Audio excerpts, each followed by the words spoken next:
to Mental Health Wellness, A Journey to Healing. And I'm Tammy Pozerycki. I'm the Outpatient Community Liaison at Westborough Behavioral Healthcare Hospital. And I'm here to talk to you about the issues having to do with mental health. So I'm going to be bringing in a lot of different guests. This is our first show. I'm really excited and hope that you'll get something out of it and come to realize that mental health wellness is an important piece to quality of life. So my first guest is Judi Earnest. Judi, welcome to the show. I'm so happy to have you.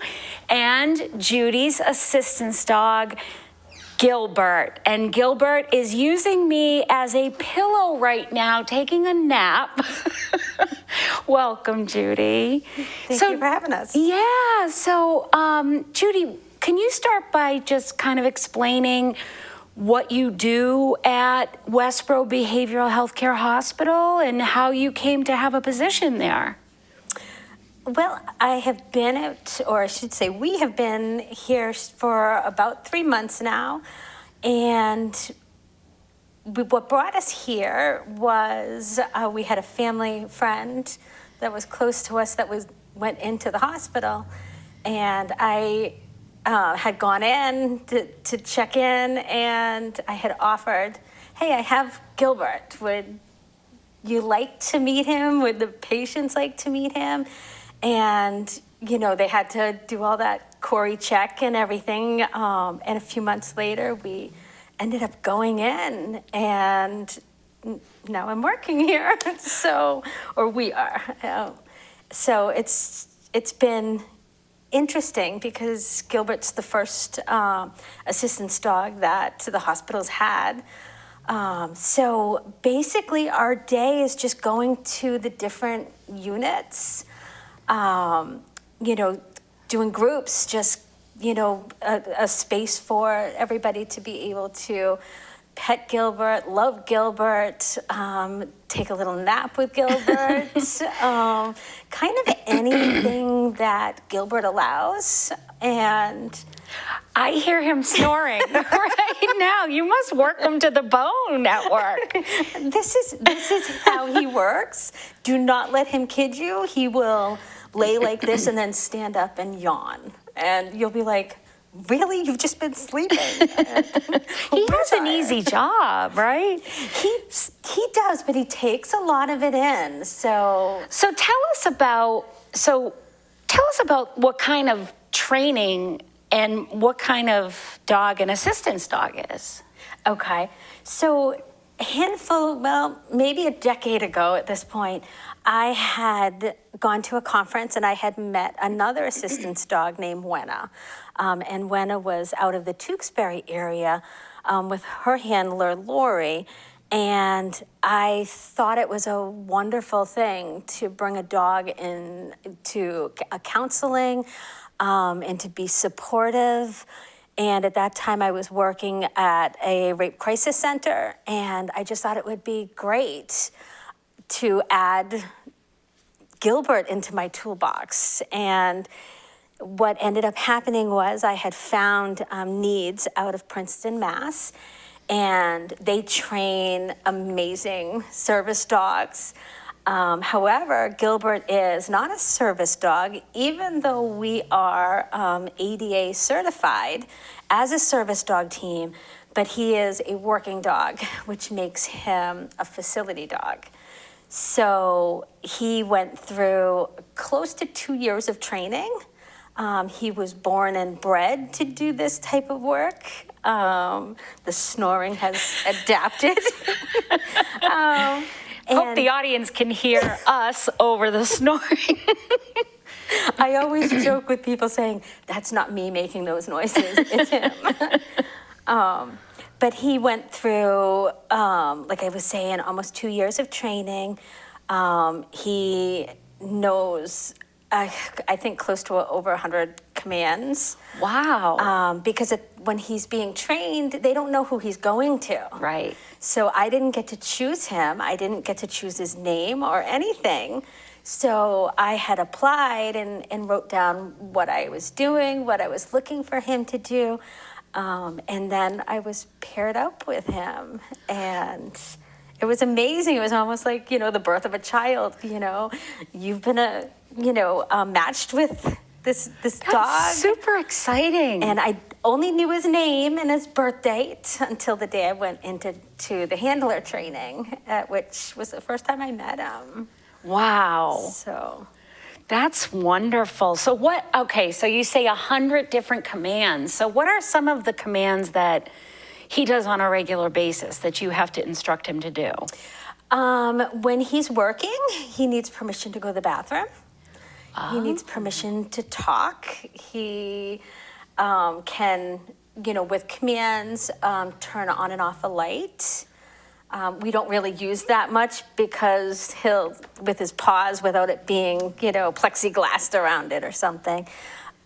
He can fetch things for me. He could, with the appropriate equipment, open doors, open a refrigerator. It's endless, the things that they're trained to do. That's incredible. It's amazing. We fell in love the first night he came home with me because I dropped my remote controller off the bed. And he walked right over and picked it up and handed it to me. I was like, oh, this is wonderful. I keep hitting my mic, sorry. But yeah, he's just amazing. So one of the things when I first met you, I just assumed that Gilbert was a therapy dog and we were going to have dog therapy. And you corrected that. So I want the audience to learn, what is the difference between what Gilbert does and a true therapy animal? A therapy dog most normally just go through 40 hours of good canine training, so they can do many different commands, sit, stay, fetch, and things like that. But it's only 40 hours. So Gilbert and I, or I should say, together being a certified ADA team, even though his service isn't for me, it's for the folks that I work with, he had to go through almost 2 years of training. So during the week, he would, the needs works with different prisons in the prison system. And so Gilbert had his, a couple of men that trained him at the prison, Monday through Friday, and then on the weekends, he would be socialized in the community with a puppy raiser. So one of the things that I just thought of it was we had an open house for our first responders because we have a first responder mental health program. And one of the attendees was from the Recovery Centers of America. And she came in and she recognized Gilbert and Gilbert changed. What happened? I wish I could explain it, but just with the fact of she was one of the puppy raisers that raised him for those first 2 years, and he just doesn't forget that. Because I was just blown away. Here he is 6 years old, and at 2 years old, he had a trainer, and this trainer came in, and it was like no time had passed. Yep. And he was super excited to see her.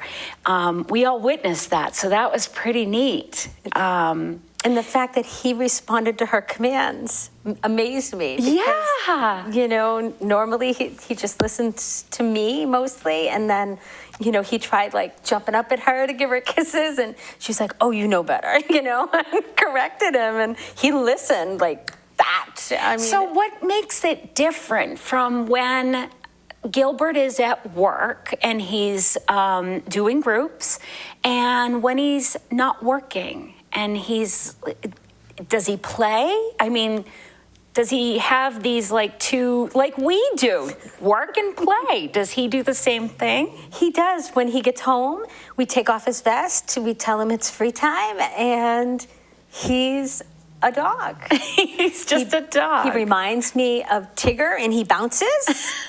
And he is just totally different at home. He's just a crazy little dog. I just think it's hysterical that he just is using me as a pillow and he's camping out for the afternoon. So in the groups that you do, so at Westborough, we have inpatient care, we have outpatient care, we have children, we have adults. Could you tell us what it's like when you walk into the room for a group, whether it's, maybe take us through a time when you've walked into a child group with Gilbert. Everybody loves the moment Gilbert walks in. Everybody knows Gilbert, and they don't know me. It's the funniest thing. It's like, Gilbert's here. Oh, who are you? But he's what matters. He's, these people are in a hospital. They can't have the love and affection of their family. They can get that from Gilbert. Zero judgment from Gilbert. He's just, they're everything, to be able to watch them, lay on the ground just telling him secrets. It just is amazing. One of the first weeks that I was here, he went into one of the units and there was a patient at which hadn't uttered a word. And Gilbert walked in. From what I'm told, the nursing staff was in the background in tears because that person was talking to Gilbert.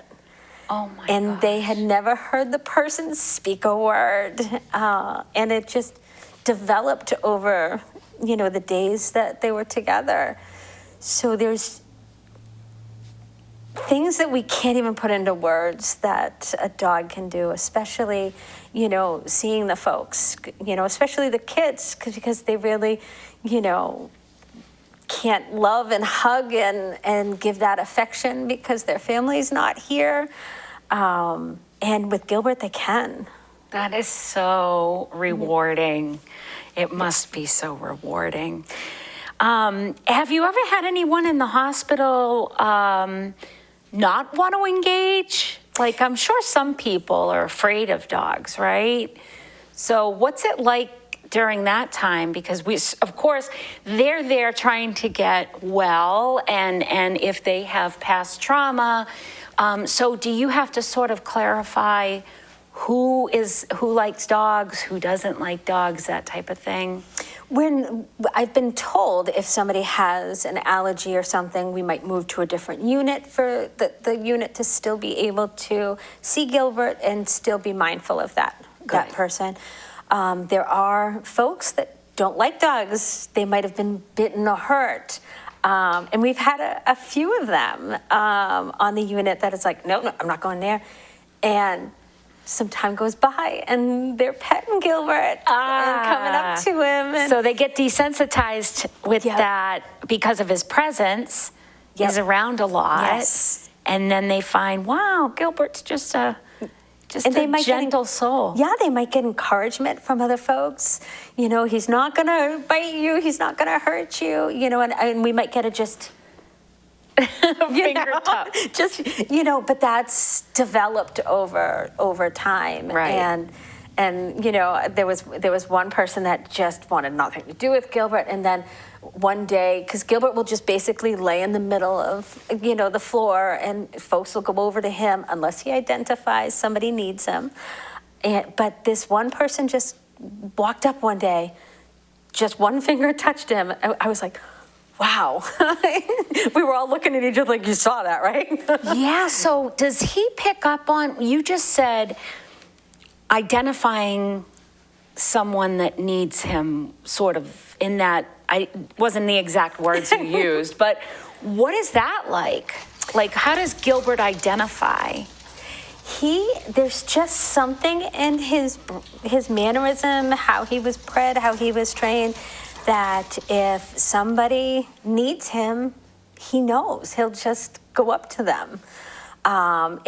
There's a difference between want and need, and Gilbert knows. If we were sitting here and you were having a bad day, he would go over, nudge, sit by your feet. He would do something that really only you notice, because sometimes we don't share when we're having a bad day. And he knows. That's like compassion, you know? He's picking up on someone's need for that compassion. That's pretty neat. And I think I have one example that I can share, that when I first got him, I had a client that was suicidal, and parents were in the room, and Gilbert wanted to stay with his head on Dad's lap. That was the person he identified, and I kept trying to move him because Dad was in a nice suit, and I didn't want Gilbert here all over him. And he stood for over an hour with his head in Dad's lap, and he was like, "I'm not moving, this is where I belong." And wow, it was incredible just seeing it, because anybody that knows Gilbert, he's only walking if we're going someplace. Right. Other than that, he's like this. Yeah. Normally, he will go and say hello to everybody in the room and then find his spot.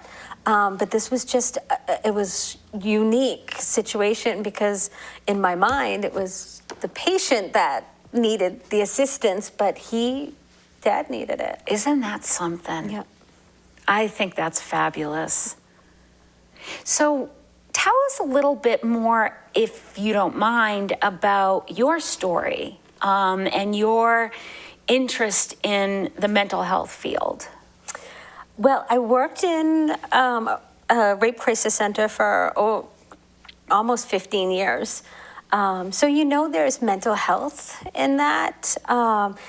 Then I had, family and friends that had mental health issues.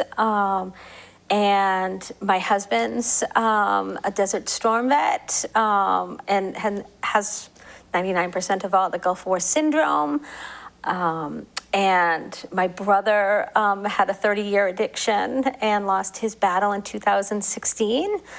And all of that together just was really important to me. So, I do support groups for siblings that have lost siblings to substance use disorder, and Gilbert's always there. So I think it just came to a new chapter when, a family friend ended up at Westborough and had a phenomenal experience, took and learned so much to do well, and then bringing Gilbert in just to, see everything and say hello. It just changed the chapter, and the value that I have for Gilbert and knowing what he can do, I wanted to bring that in. So I'm kind of like this clinician, but I just walk around with Gilbert. I've got a degree and I don't use it. So. Well, the funny thing is like, he's as good for staff as he is for our patients at Westborough.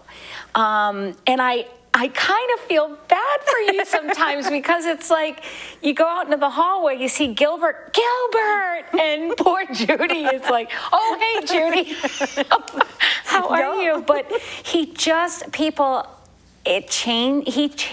people. And I think what we've done that's smart at Westborough is introduce those holistic, or what maybe alternative therapies, right? Yes. Because there's so much more to our healing journey than psychotherapy, psychoeducation, medication, I would think he's actually valuable in reduction of medication use, I don't know if that's something that you've saw or heard or witnessed with this type of therapy, but it's hard because it's new to everybody, and, there's still moments that I'll call up to the different nursing stations and say, "Hey, is it okay for Gilbert and I to come up?" And they're like, "Gilbert, the dog." And they're like, "You want to bring a dog up?" So I think by now, everybody has gotten very comfortable with seeing and noticing the value of him. Yeah. And which I think is great, because at the beginning they're like, "You want to bring a dog up? What are you talking about?" And now they're like, "Oh yes, they're waiting," and even like I'll head up to the kids unit and they can hear us outside, and I can hear them, "Gilbert's here," in the highest voices. So wonderful. Yeah, so it's great. We're still working on seeing how we can, work Gilbert into somebody that's starting to dysregulate. Can you explain that? Like, our audience might not know dysregulation. Yeah. What does that even mean? It's basically when somebody has something that's triggered them to start their emotions changing. So as we're trying to teach everybody, okay, well, what triggered you? And sometimes people don't even know what bothers them, and it could be loud noises, it could be something somebody says. And, we try teaching them different coping skills to help, calm them down so that they don't reach the anger level. And it's hard for people to even recognize what gets them upset, Have you seen Gilbert almost de-escalate someone? Normally, I will step back with Gilbert because I follow the leads of what's the nurses and the folks around, because I don't know everybody that well at the beginning. Right. So, what I know is that, from all the different units, is Gilbert tends to be something that can help relax. So, I could have a conversation with a patient saying, "Oh, well, if you do that, what happens if you hurt Gilbert? What if we walked into the room?" And, the face changed, like, "Oh, I didn't think of that." And I said, "Well, that's important, Right. So we ended up printing out some nose prints of Gilbert and footprints of Gilbert to start giving everybody. I saw those, and I was wondering what they were. That is so cute. Yep. So they like that? They love the idea, all the different ages. So it's not one. I had one adult say to me recently, "When I get home, I'm going to laminate this." And I was like, great. So we're coming up with different ideas to help with that regulation. And that was one that, if you get upset, if somebody gets you mad, go and look at your Gilbert nose print, because he's giving you a kiss, so the different ways that we're just trying, and there's no 100% way that we can help everybody. All we Right. can do is give them the tools, Right. And if Gilbert's part of, that treatment plan of, okay, I can call for Gilbert, they'll reach out to me for me to bring him wherever he's needed. And he's pretty much, you both are full-time, right? Yes. So he's got a full-time job. He does. Does he get breaks? He does get breaks, and I make sure he has those, because he is sucking up all the energy that everybody's giving out, and sometimes it can be very overwhelming. Yeah. So we make sure that he has his time, he has his playtime, and gets that space when he needs it so that he can keep working. That's so great. Do you think he knows his way around the hospital now? I can look at him if we're down in our unit and say, "Go to your office," and he will go and sit. That's great, right? He is. Gilbert's office. And I think Gilbert had an office, and it was like Gilbert's office, and you just kind of tagged along. We had I was given an office, and within, I think, about 20 minutes of me being at the hospital, one of the folks, Miles, went and put a little name tag I think it says Gilbert the goodest dog, and it's on. So I don't have an office. He has an office. I just join with him. So Gilbert, do you think he will, can we wake him up to sort of get him to engage a little bit before we close Gilbert, off. stand. Gilbert. Gilbert, stand. There we go. I'm sorry to wake you up. I'm sorry, but everybody would like to see you. And Gilbert's 6, and he's getting 6 gray years hair. old. Hey, that's not yours.